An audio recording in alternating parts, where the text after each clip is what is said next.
There's an ancient wisdom coming from Japan that has crossed centuries almost without changing. While the world chased after more, faster, and higher, this way of life kept pointing in the opposite direction. Towards silence, toward enough, toward what truly matters. Today we're going to talk about 8 of them. Some lessons will comfort you, while others may slightly bother you, as important truths often do. First lesson: treat your body as a temple. Think for a moment about how you've been treating your body. We care for our cars, homes, and possessions, but we often neglect our bodies. We push it past its limits. We feed it any old way. We steal its sleep, and we only remember it exists when it starts to fail. It is recognizing that this body carries you through every experience, relationship, and moment of your life, which is precisely why it deserves to be cared for with intention. It means nourishing it well, moving it regularly, resting it deeply, and giving it time to recover.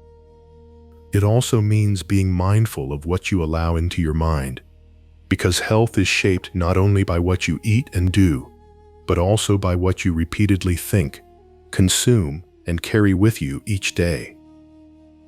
Taking care of everything outside is pointless if your body, which is your home, is falling apart. Start with it. Always with it. Second lesson: happiness lives in service, not in status. The Japanese understood something that runs opposite to what many people think. Real happiness doesn't come from what you pile up for yourself, but from what you offer others. Joy is a side effect of being useful. When you help someone and share your time, attention, and experience, something happens that no symbol of status can provide. You feel that your life has weight, that it matters beyond just yourself. And the most beautiful part is how quietly this works. Serving someone doesn't require you to have much, only to care enough to show up. A few honest words, a little of your time, a hand offered when no one asked. These cost almost nothing, and yet they fill a space inside us that no purchase ever reaches. That's why the simplest person can carry more meaning than the most powerful one. Third lesson: true wealth is a calm mind. Let me ask you a question. What benefit is a full bank account if your head won't stop spinning? And that's where almost everyone goes wrong. We believe wealth is a matter of piling up money, but true prosperity is having enough serenity to enjoy what you already have. Think of someone who has everything but lives anxiously, sleepless, always afraid of losing what they built. Is that person rich? The Japanese would say no. But a calm mind is not something you suddenly reach. It is built slowly, through small daily habits that reduce internal noise instead of adding to it. Moments of silence, conscious breathing, and the ability to be present are not luxuries, but ways of training the mind to stop treating peace as something external. And over time, you realize that what you were searching for in money and success was never there to begin with. When we discover that it's the small daily habits that shape the spirit, our life changes. Those small habits are the true catalysts for our transformation. It's like a river cutting through stone. It's not a single blow of water that shapes the rock. It's the current passing over it, day after day. Waking up a little earlier, practicing gratitude, or reading a single page may seem small, but over time, they become part of the same current that shapes who you are.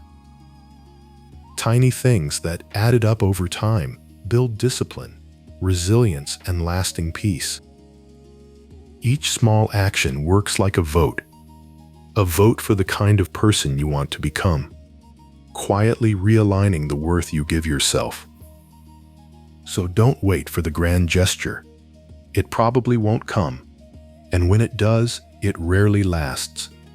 Trust the small and repeat it consistently. Real change is usually the result of ordinary actions practiced long enough to matter. Fifth lesson: death reminds you to live with wisdom, not with fear. Accepting that our time is limited works like firm ground under your feet, reminding us to focus on the present.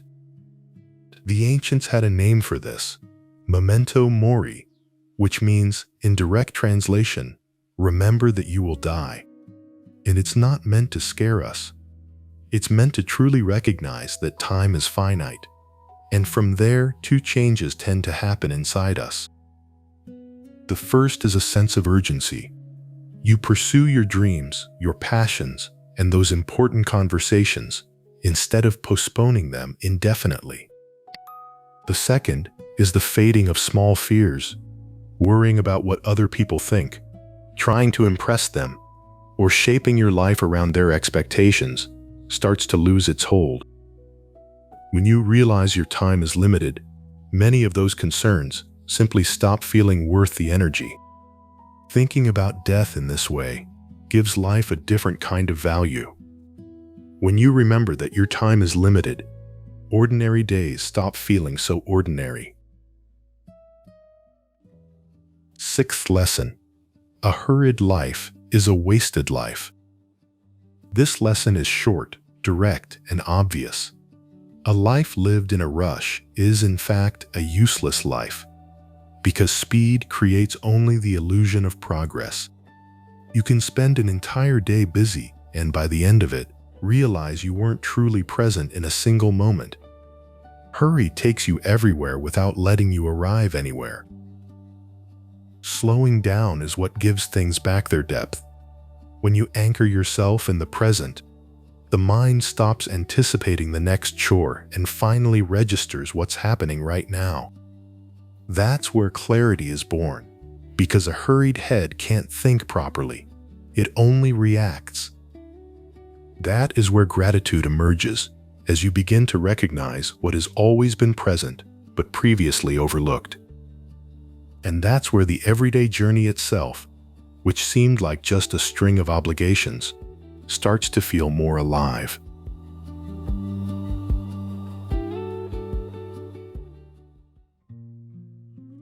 Comparison blinds you to your own progress. When you live looking sideways, measuring your life against other people's, you lose two things at once: the joy of your own growth and the energy you'd need to reach your goals. Your journey is unique, and the only person it makes sense to compare yourself to is the person you were yesterday. And when you stop looking sideways and start looking at your own path, two good things begin to happen. The first is reconnecting with your own goals. Instead of chasing targets that society pushed onto you, you start defining what truly matters to you, the things that line up with your real values. The second is respect for your own pace. You start building a routine that honors your actual capacity and energy, instead of trying to run at the speed that seems right for others. In the end, the lives of other people you see out there are just the front they chose to show. Comparing your whole story to the edited cut of someone else's is a game you'll never win. Eighth lesson: people are mirrors, not obstacles. We often see other people as the source of our frustrations. They're the ones who get in the way, test our patience, disappoint us, or make life more difficult than we'd like. But what if they were in fact mirrors? When you start treating each person as a mirror, the frictions stop being just problems and turn into mechanisms of self-knowledge. The reactions others stir in you reveal far more about you than about them. It's comfortable to believe the problem is always in the other person. But the mirror principle offers a more challenging perspective, one that asks you to look at yourself first. It makes us see what we don't want to. But seeing ourselves honestly requires recognizing that we aren't perfect and that we're always evolving. Look at these 8 lessons together and notice something they have in common. All of them point inward, toward care, and toward enough. And maybe that's exactly why this wisdom survives so many centuries, because it speaks of the life that, deep down, we miss without even knowing how to name it. A life that's more whole and more at peace.